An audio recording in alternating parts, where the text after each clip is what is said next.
this edition of Southern Newsweek, the threat of a mass shooting keeps students away from campus despite an increased police presence.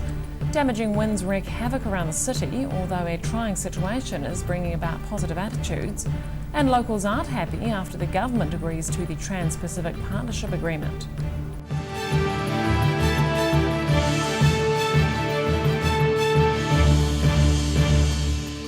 Kia ora, I'm Hollie Buchanan.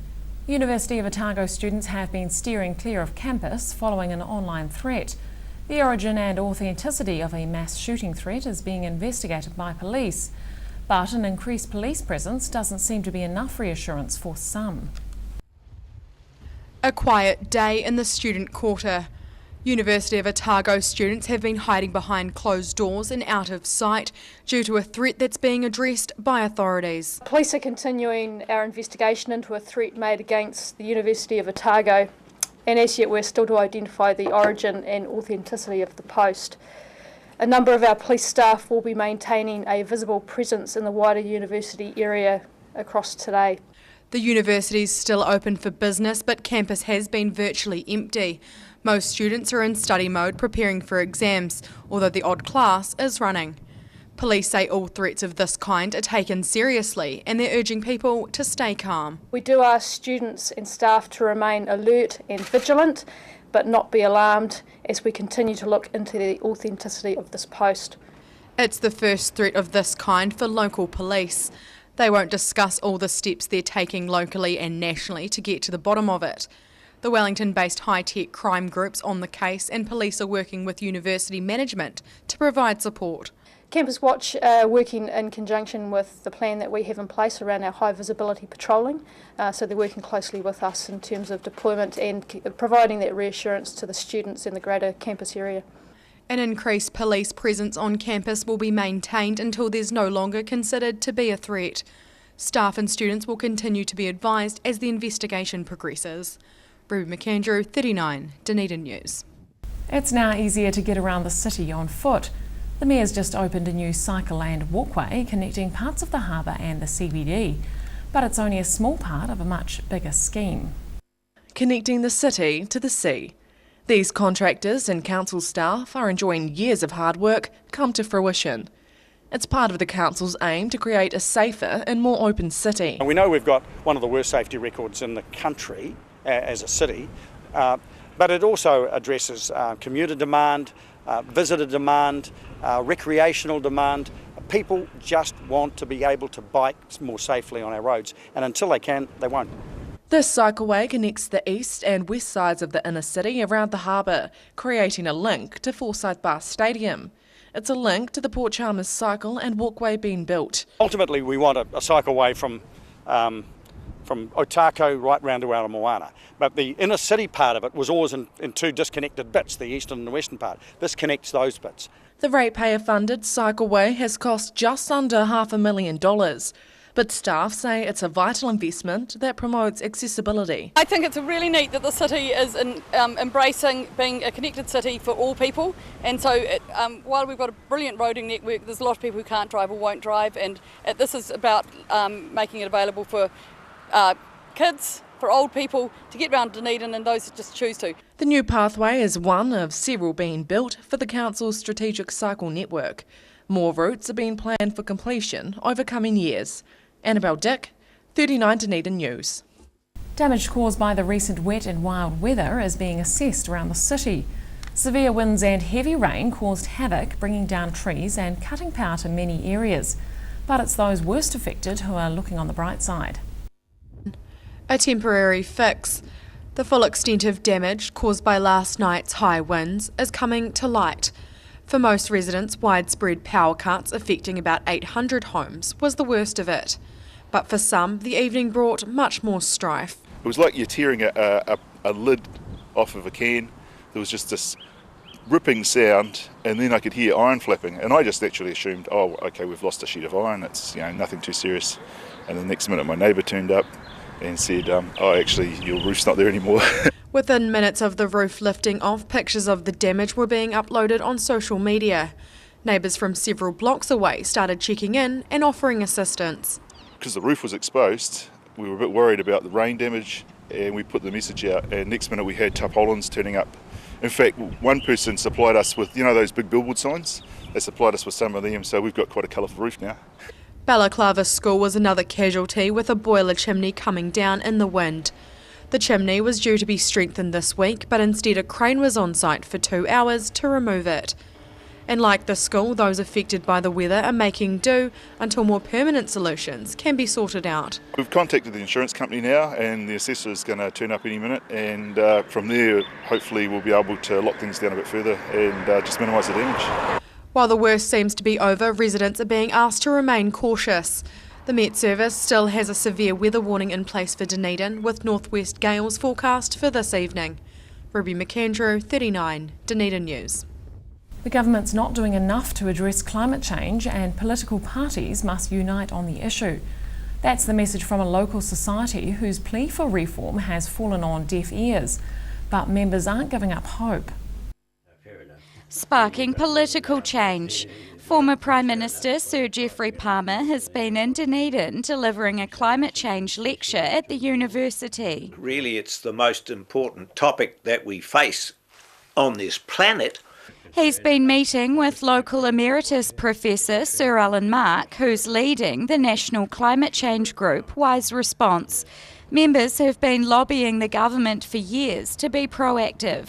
Everyone, everywhere, has to take this topic much more seriously and do a lot more to combat it.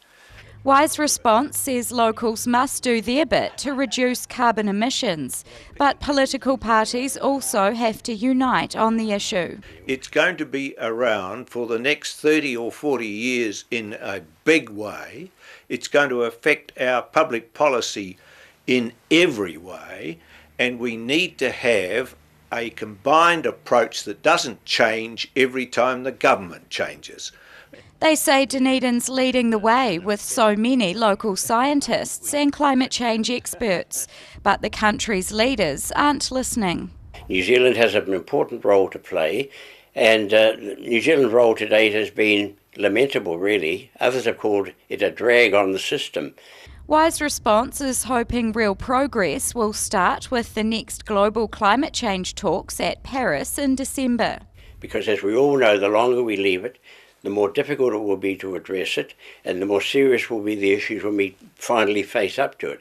It's a passionate plea to safeguard the environment for future generations. Rosie Mannins, 39, Dunedin News. The Trans-Pacific Partnership Agreement has been signed after 5 years of intense negotiations. Trade ministers from the 12 countries involved reached an agreement at the 11th hour, but some locals aren't happy about it. It's a done deal. The hugely controversial TPPA has been finalised, despite nationwide protest. The latest local opposition rally was held just last week. Prime Minister John Key thinks residents will come to see the benefits, but local activists aren't convinced. My response really would be, OK, well, let's see the facts. We know that the government will be wanting to put a positive spin on the TPP. They're very good at that, but we don't believe that they can back that up with facts. When the text of the TPP comes out, that's when we'll see what's really in it. One of the major hold-ups during negotiations was to do with dairy tariffs. Almost all tariffs for New Zealand will be eliminated under the deal, with some exceptions. Other parts of the agreement are still under wraps. Well, the secrecy obviously is a big issue because it just means that we don't know the full details. But what we do know, we know enough about to know that there are serious worries. The government's got 30 days to release the full TPPA text, but there's concern that not all relevant information will be made public. Part of the TPP agreement itself says that they don't have to be released for 4 years after it's signed. So again, pointing out that the secrecy around this deal means that New Zealanders are signing up to something they won't know what it is for a number of years even. The United States and Canada still plan to debate the deal in-house. Calls are being made for that to happen in New Zealand, but there's no plan to do so at present. Ruby McAndrew, 39, Dunedin News. Still to come on Southern Newsweek, local radio announcer Neil Collins signs up for the last time, but he's not moving out of the limelight just yet. And we meet the Dunedin woman who's joining the judging panel at the Olympic Games.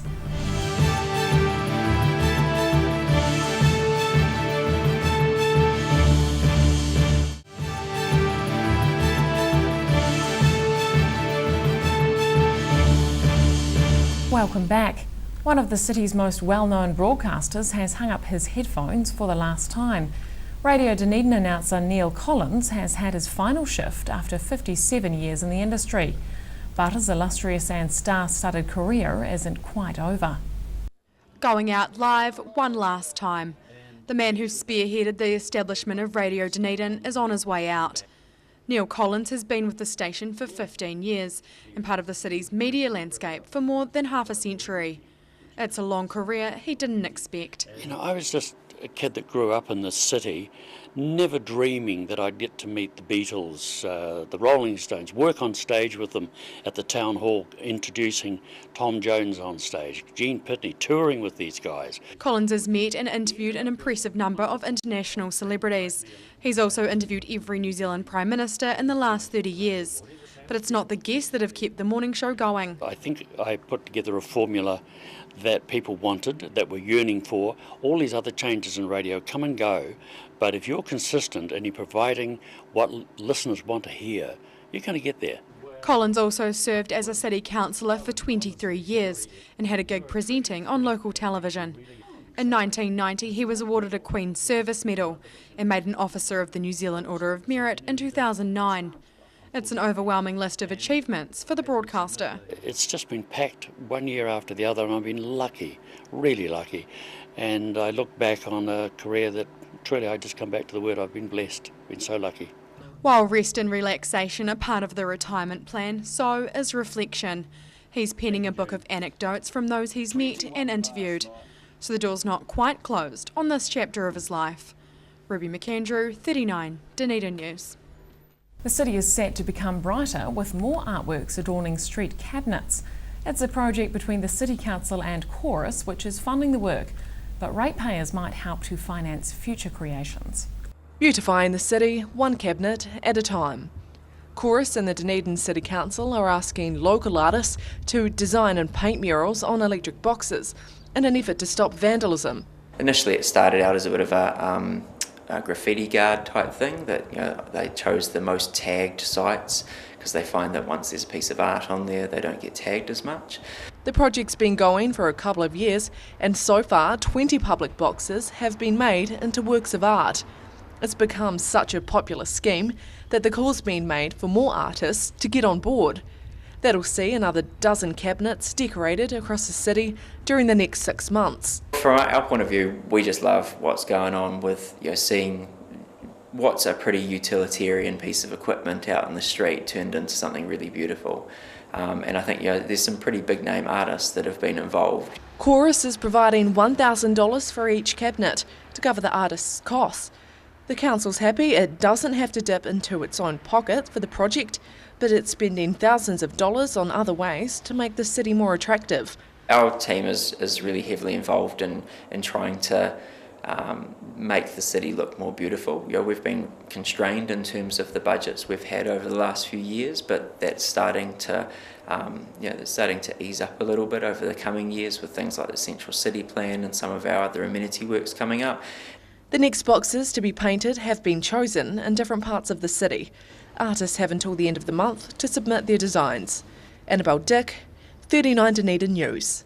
A woman hailing from Dunedin has been selected as a judge for next year's Olympic Games. The former synchronised swimmer has been in the city preparing for the challenge, but she's having to put local affiliations to the side. Scrutinising performances in the pool. Former Dunedin resident Jo Burns is the only A-ranked synchronised swimming judge in New Zealand and Australia. She's been scoring some of the country's best at Moana Pool, drawing on about 15 years of judging. It's all practice for her greatest challenge, the Rio Olympics. The biggest thing is that I'm there representing New Zealand and Oceania, but I've got to take, that hat off, and I've got to be completely impartial. And it's a huge opportunity actually, and it's a big thing for New Zealand to have someone at the Olympics. The Havelock North residents already judged the World Championships and the Commonwealth Games. But she says the Olympics is her biggest opportunity to date. She's not leaving anything to chance, getting in as much judging as possible. To prepare for an event like Olympics, I definitely have to go overseas and do a few more international meets. So I'm hoping to maybe go to Europe, possibly Japan, and do some competitions over in those countries just to kind of get my head in the right space and be focused. It's rare for New Zealanders to compete in synchronised swimming at the Olympic level, but there's hope that some of the country's top young swimmers will continue to improve and progress in the sport. Locally, we've got lots of really good up-and-coming swimmers. We've got clubs in Southland who are really strong, the Phoenix Club. We've also got Harbour and Tauranga. Definitely some athletes in Tauranga that are shining through. The Rio Olympics kicks off next August. About 100 synchronised swimmers are expected to compete in 2 medal events under this Kiwi's careful gaze. Ruby McAndrew, 39, Dunedin News. And just ahead on Southern Newsweek, members of the Black Caps and White Ferns show local up-and-comers how it's done. And the city plays host to a synchronised swimming competition, but is local support for the sport waning?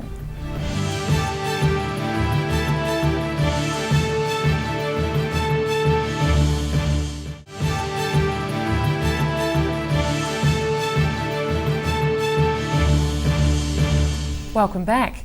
The country's best cricketers are calling for more young locals to try their hand at the sport. Kids from around the city have been giving cricket a go with some help from both Black Caps and White Ferns. The showcase event was timed so participants might stick with the sport this summer. Taking a swing in front of the game's best. Hundreds of local children have been trying cricket with players from the Black Caps and White Ferns. The school holiday event was part of a nationwide tour aimed at cashing in on the success of this year's Cricket World Cup. People that didn't really follow cricket got a lot more into it during the World Cup, so if we can get the young guys into it now, boys and girls, hopefully for a long time coming they're interested in cricket. Children and a few eager parents enjoyed taking the chance to bowl and bat against the international cricketers. These youngsters didn't need much convincing to give everything on offer a go, with their love of the game fairly obvious. I do, I watch it and I practice. I like batting. I've liked how they've put the nets up over there and how you can practice your bowl, throat fielding and batting over there. There's lots of awesome things around here. It's actually been really fun. I like throwing. The workshop's about raising the profile of cricket in the city, especially with the summer season just beginning. Organisers say it makes all the difference having well-known players from Dunedin lead the way in promoting the sport. It's probably the most important thing with these types of days is just being role models, and if they choose to play cricket, that's great, and if they're a boy or a girl, it doesn't matter. Professional players were happy to see both boys and girls having a go. The potential future White Ferns were giving their male peers a run for their money. When you're a young girl and you see that girls play cricket, you can relate to that. When it's boys, you might think, oh, it's not for me. So just having those role models for both is really important, and is what gets girls playing when they can, I guess, idolise someone that they see themselves being. Dunedin was almost the last stop on the tour, with one more session in Hamilton later this week. Ruby McAndrew, 39, Dunedin News. School children are learning to code computer games as a holiday project. It's part of a government scheme to teach youngsters about the digital world, but it's not all child's play. Taking a crack at coding. These kids are making the most of their school holidays by creating video games online. So at this workshop today, I am teaching kids how to create their own computer game. It's kind of based on Flappy Bird, which is like a really popular game a little while ago. Programming is a skill that can take years to master, but this lesson's been crammed into a one-day workshop at the Central City Library. And despite their youth, local children are getting the hang of it. It's good. It's not too hard, but it's a bit difficult. It can be hard, but nothing's impossible if you say you can do it. Some of it's pretty difficult to learn, but it's pretty easy if you just follow what he's telling you to do. It's going really good. It's really fun. The government-funded program is being operated by the National Libraries Organisation and a computer company. Tutors say digital skills are vital in this day and age. I would say coding is really important these days, especially as more stuff is getting automated. There are going to be less service jobs in the economy. It's it's an important skill to have, even if you don't necessarily want to become a programmer. It's good to have that kind of problem-solving ability. That really helps train that in kids, I think. Workshops like this are being held all over the country. If the program's successful, it could become more permanent. Annabelle Dick, 39 Dunedin News. The best synchronised swimmers in the country are competing in Dunedin. More than 80 competitors are taking part in the National Synchronised Swimming Championships at Moana Pool, but the local contingent is causing concern. Getting their moves in sync. Swimmers from around the country are having their final practice for the National Synchronised Swimming Championships. Dunedin's hosting the event, although not many locals are involved. It's not growing in Dunedin. We had a wee collapse this year, so we're looking for more swimmers to come along. We've got a little group of little tots, 7 and 8 year olds, and they'll be doing a display on Sunday afternoon. The sport's growing elsewhere, with numbers up in Auckland and in Invercargill. Some competitors say it's something they've simply fallen into. I always liked gymnastics and I always loved to swim, and so I guess I googled it one day and said synchronised swimming. Each performance is judged on its difficulty and artistic direction. For swimmers, this championship event follows months or even years of training, and competitors are aiming to meet the strict criteria. This Nationals, I'm hoping to come home with a medal, do well in my individual figures, and swim my combo as strong as we can as a team. Doing well at a national level can lead to bigger competitions overseas. Synchronised swimming is an Olympic sport, and the success of Kiwis internationally can often inspire others to take the plunge. I think it helps the young ones to know that there's something else more than just nationals and just competing locally, that you can go and compete for your country on the world stage. Swimmers as young as 7 years old will take to the pool over the next few days for the championships. They'll be hoping to make months of hard work look easy in the water. Ruby McAndrew, 39 Dunedin News. And finally, local pet owners have been paying homage to their beloved animals during a church service. The special ceremony at St Paul's Cathedral tied in with global celebrations for a well-known saint, and one local organisation is benefiting from the event. Standing for a special service. Pets were the focus at St Paul's Cathedral yesterday for this year's Blessing of the Animals. It's easy just to take them on their daily walks or, feed them their dinner and not think too much about it. But today we have the opportunity to think more deeply about why we have pets, what's the difference they make to our lives. The event's run by the Cathedral and the Otago SPCA. It ties in with global celebrations honouring a well-known Catholic saint. St Francis of Assisi is the patron saint of animals. His love for animals is what is remembered today at the Blessing of the Animals. Millions of animals are blessed just like this around the world on the 4th of October each year.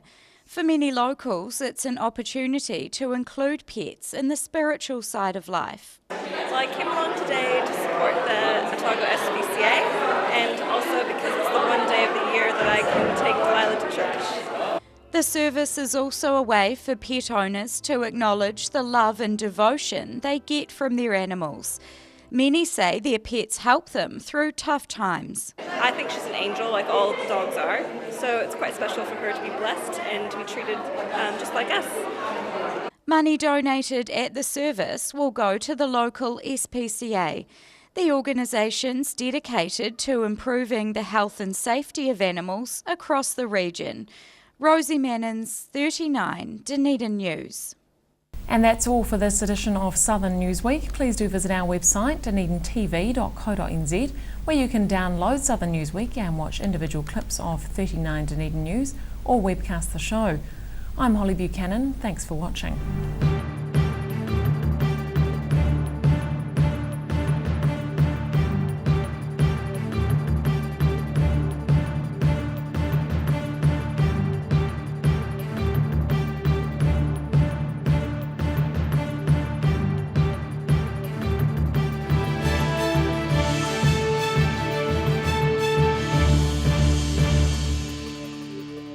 Supporting local content so you can see more of New Zealand on air.